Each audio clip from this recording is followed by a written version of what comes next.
Andrew Ryan stood back in his office, watching as the two warriors did battle before him. His illegitimate child, Jack Ryan, thought to have been dead and lost to the sands of time. Like the prodigal son, he had finally returned home to the father.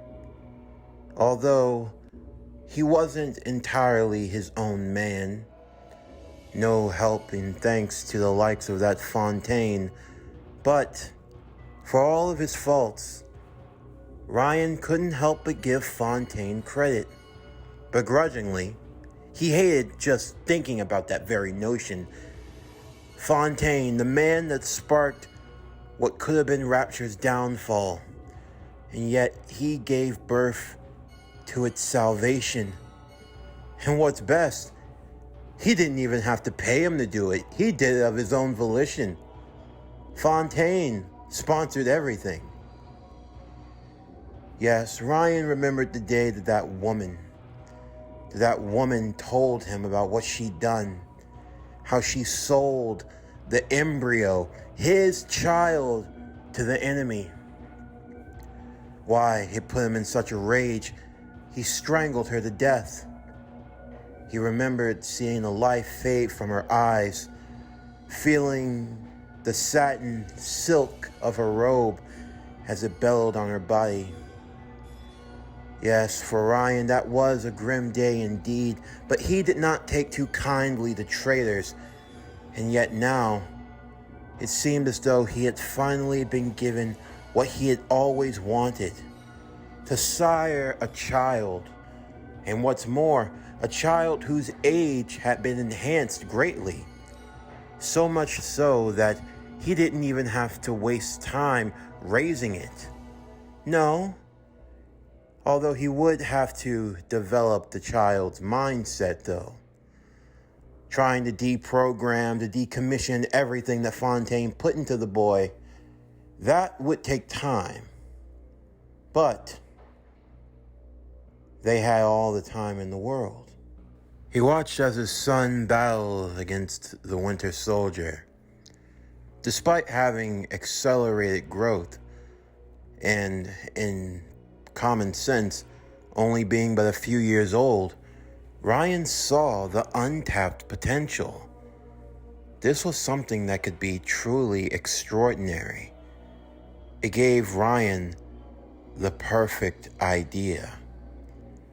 What if instead of trying to bring people from the surface down to his level, what if instead he gave birth to a whole new generation?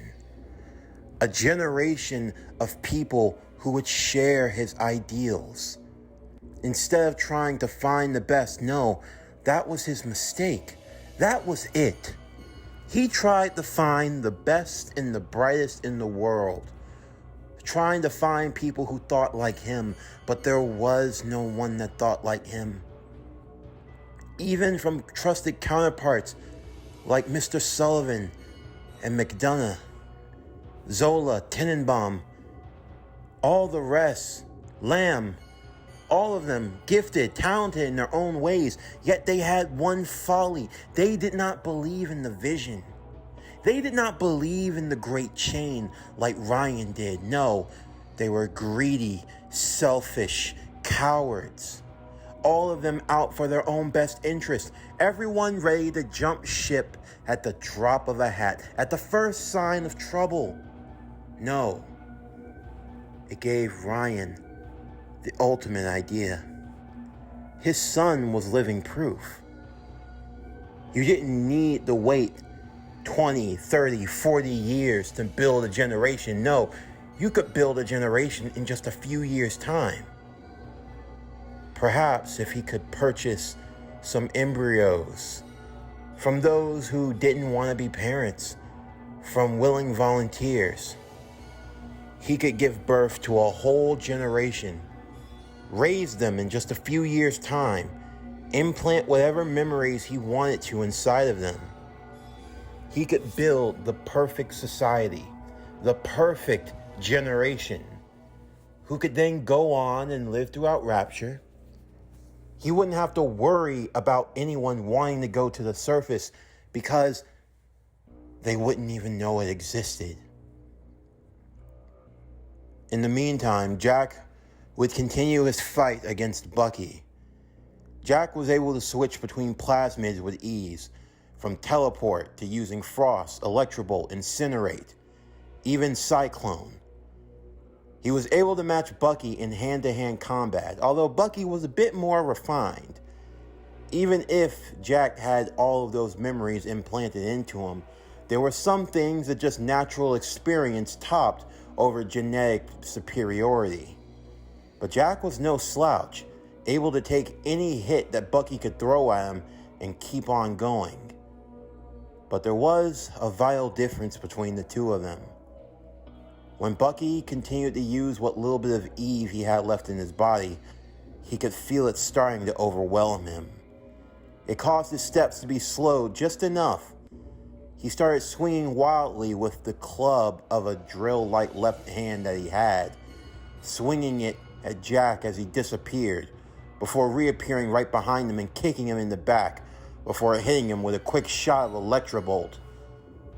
It stung like a bitch, but still, Bucky was able to maintain his footing just long enough. He would catch Jack with frostbite, but it would only last just long enough before Jack would counter with incinerate. They took turns tagging at one another, each one trying to take out the other with a respective weapon or a use of plasmid. In terms of battle, from what Ryan could see, it was watching two perfectly well-placed soldiers fighting to the death. This was the height of what a plasmid user could do, another factor that he could put into his subjects. Perfect plasmid manipulation without the need to worry about drawbacks or anything of that nature. And then on top of that, having the pheromone that could control splicers, on top of the mental conditioning. Ryan saw the vision. The vision of a perfect rapture being formed right in front of him. His son was performing admirably, but he needed him to win.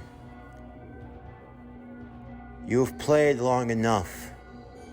Now, would you kindly kill the Winter Soldier? Now, son. Jack moved mindlessly, as if he were being controlled by another force greater than his own. Even as Bucky looked into his eyes, he felt as though he couldn't even see any vestige of a man within it. It was as if his eyes were completely hollow, as if he were nothing more but a body without a soul. But really, what right did he have to talk? What right did he have to just or unjustly speak against Jack? What right did he have? Was he no different? He had the memories of a man whom he used to be. But he was stripped of all of that, turned into nothing more but a remorseless killing weapon. A fight between slaves is what Ryan would call it. Two men stripped of their free will and identity. Even if they had one, it didn't matter now. Names, background, birth, social status, none of it mattered. In this moment in time, they were just two individuals fighting in an office under the sea, both wanting to take the other's life. In the meanwhile, under the halls of Ryan's office, the secret corridors that led to the main section, Atlas, along with Peggy and Howard, would traverse through the passageways opened by Zola. There were a few splicers that managed to crawl their way through, but they were taken down with ease, Atlas leading the charge in front of them with shield in hand.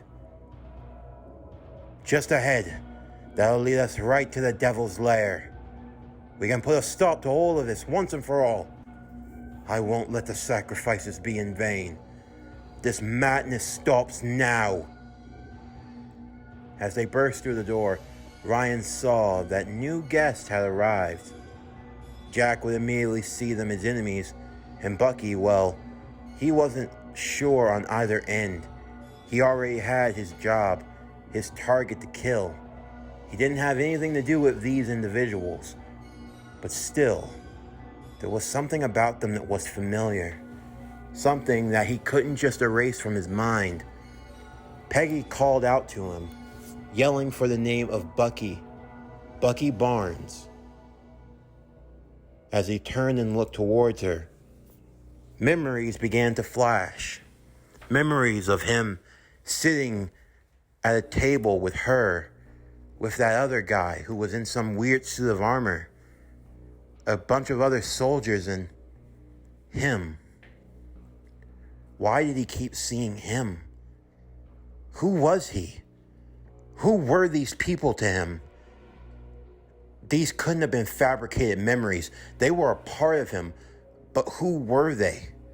Why were they a part of him? Why could he remember them?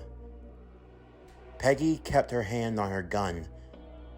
In the distance, Jack was now fending for his life, fighting against both Atlas and Howard, holding them both off as they weren't nearly as much of the fighter that Bucky was. It's really you. Bucky stayed on the defensive. It's okay. Peggy would drop her gun as she reached out her hand. Please, I'm not going to hurt you. I don't know how, but you're alive. Bucky, my God, you're alive. Why do I see you? In my head, the memories. I know who you are. But I don't know. How do you know me? Why are you here? Bucky, you don't remember anything? Remember what?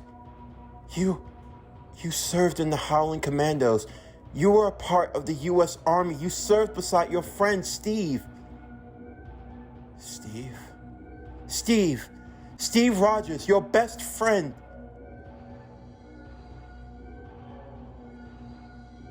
Hang on, Bucky. Hold out your hand. Steve, I can't hold on any longer. Bucky, just hang on. There was a train. I fell. He tried to hold me. I don't know. I blacked out. Slowly, it was all starting to come back to him. The mental conditioning hadn't lasted for nearly as long as it would have, especially for those of you wondering within the original timeline. Remember, every time Bucky completed a mission, whenever there was even a hint that his old memories were resurfacing, his mind would be wiped immediately, as a way of reprogramming him. But now there was no such need for reprogramming. And he had only been under for a little over a decade. It was all starting to come back to him. Piece by piece, he was starting to regain his faculties of who he was, who he used to be. He was Barnes. His name was Bucky. His friend Steve was Captain America. Peggy. Yes, Bucky, yes, it's me. Peggy. He would then collapse to the ground with Peggy catching him in her arms. For the first time, he truly felt exhausted. When he was down under, when he didn't have control of his mind, you could say that there was almost this unseeable force, this thing. There was something within him that drove him to do what he did. Despite all the bullets he took, despite all the shots of fire, lightning, ice, despite being hit with everything that anyone could throw at him, whenever he was under that trance, it didn't matter. He could push through any sort of pain, but now that he was slowly regaining himself, he felt all of it. All the fighting, all of the pain, and it was excruciating. In the meantime, Howard was on his last legs. This makeshift suit of armor that he had managed to concoct, it was only doing but so much, and by now he had expended all the resources that was put into it. If he had had more time, he could have made something a bit more refined and well made. It was a miracle it held up this long. But now all that was left was Atlas. Atlas being the last one left standing. Ryan couldn't help but smirk. I see you take after the Americans, even dressing just like that fabled Captain America. At least he actually stood for something, you bastard. Unlike you, you're gonna pay for what you've done here, Ryan. Now, all the eggs come to roost, and debts are going to be paid. And what debt? What exactly do I owe to you? What? I built Rapture. You built nothing. Rapture was built on the backs of the working man. It was built on the backs of those who you lured down here. You try to play God, play like you're a king. I am neither a god or a king. I am what stands above all of that. I am a man. You are a fool. Jack would come in for another attack. Atlas holding up his shield, the shield holding strong as he fought off against the onslaught of plasmids. When will any of you realize you are in my domain? You're out of your element. You are out of your league. You made the foolish decision to come down here, to come to Rapture, to my greatness. And for what? What have you done? All of this death, all of this destruction. You're no different than Fontaine. You're no different than Lamb. You're no different than any of them. You take what you cannot build. You steal what you can't buy. Rapture is not your city. But what does it matter to you? A parasite till the very end. You are a disease and I am the cure. I am the cure that the world needs. Because I chose a different path. I chose how I would live. I chose for myself. A man chooses and the slave obeys.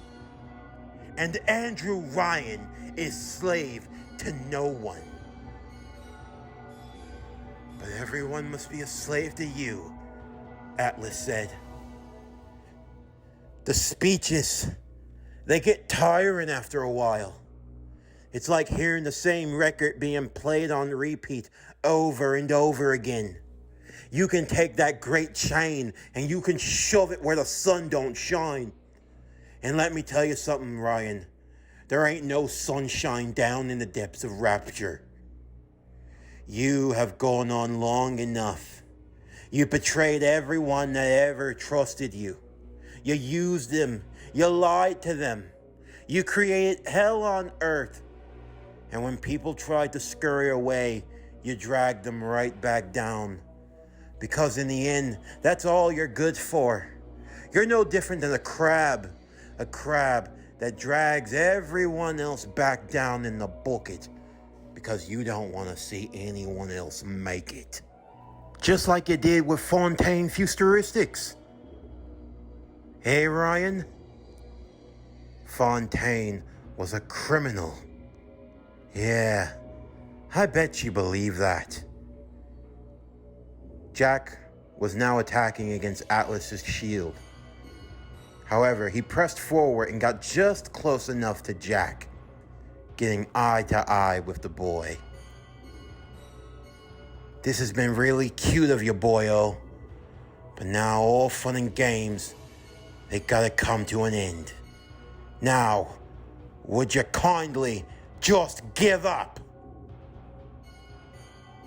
As if a miracle would have occurred, the boy suddenly stopped attacking, just long enough as Atlas would beat the boy into a bloody pulp, taking the pointed end of his shield and jamming it into his skull, the brain matter dripping at the tip of the shield. Andrew Ryan looked up at the masked Atlas. Atlas would then remove his mask in question, looking Ryan eye to eye. So,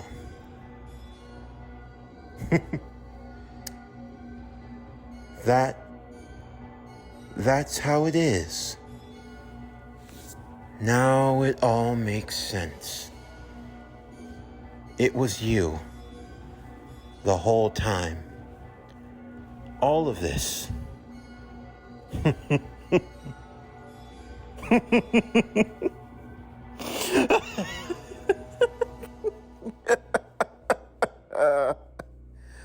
Oh, good show. Truly good show. Atlas would smack Ryan across the face with his shield, knocking him across the room. It's over, Mr. Ryan. Indeed it is, Mr. Atlas.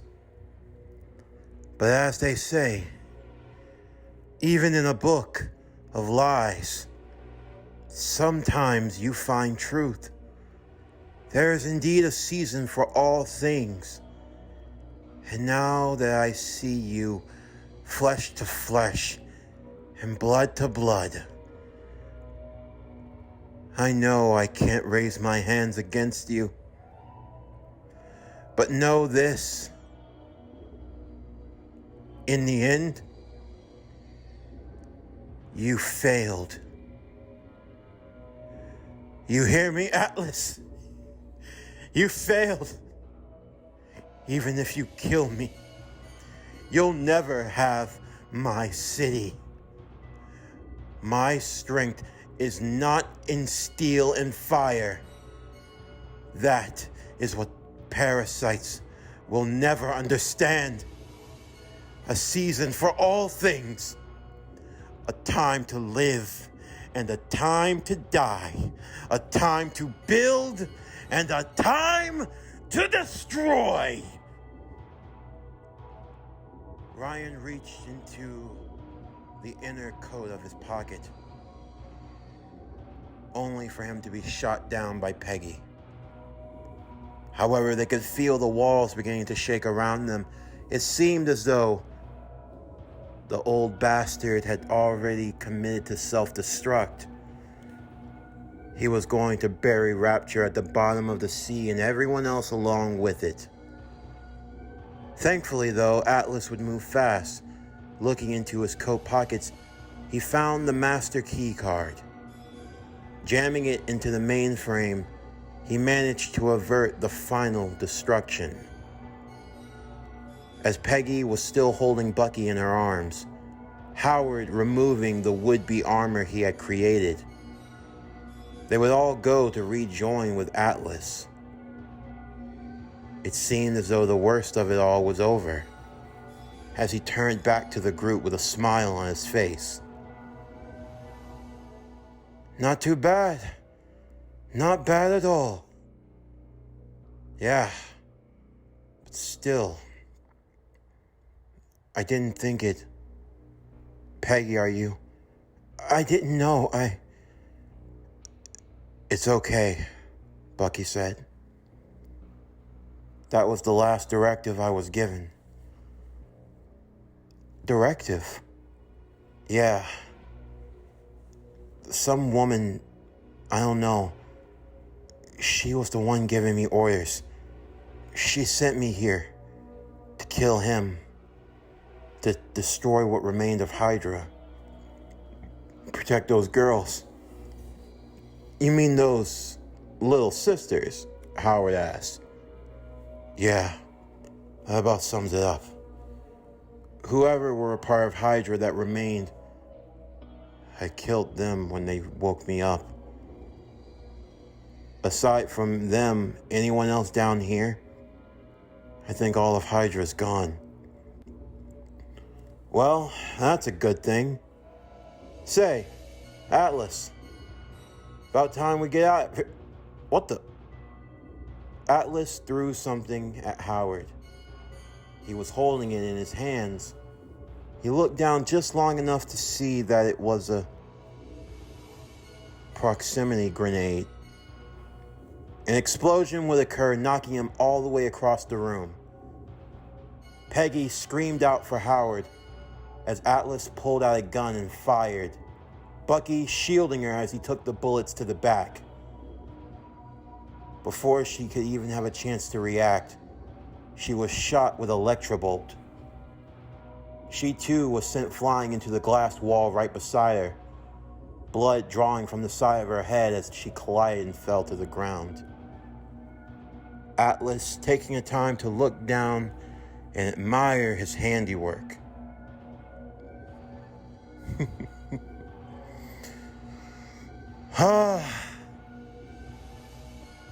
I gotta say, when you first arrived here, I had my worries. I didn't know what kind of ruckus you were going to bring around here, my friend. But I gotta say, in the end, you brought me more than I could have ever bargained for. I thought I was just gonna get some bacon, but you brought the whole damn hog! He walked over to Howard Stark, who lay unconscious on the ground, blood leaking from his chest. Yeah, I think I look like you. I have to just touch up some details, but I think I can make it work. What do you guys think? Atlas said, looking back to those who remained, his voice going from its Irish-like sound to sounding like Howard. My name is Howard Stark, founder, owner, and CEO of Stark Industries. Oh yeah, I like the feel of that. All I gotta do is get this walk down right, add a little swag to it, and I'm in business. I thought Rapture was the ultimate score. No, you brought me something even better. Stark Industries. I make my way back up to the surface, show off my duds, let them know that unfortunately there were no survivors. Rapture becomes little more but a pipe dream, and I become the owner to one of the richest upcoming companies in the world. Military contacts, top tech, all at my disposal. Whatever I don't know, I'll get other people to figure out for me. I'm sure Stark Boy here's got a lot of stuff hidden in that vault. I'm gonna be feeling like a fat kid in a candy store. Satisfied with his handiwork, and with the master key in tow, Frank Fontaine casually strolled out of Hephaestus, All he'd have to do was make a short stop, visit an old friend, get some work done. He needed to be ready for his big debut. It was time to take Stark Industries to the next level.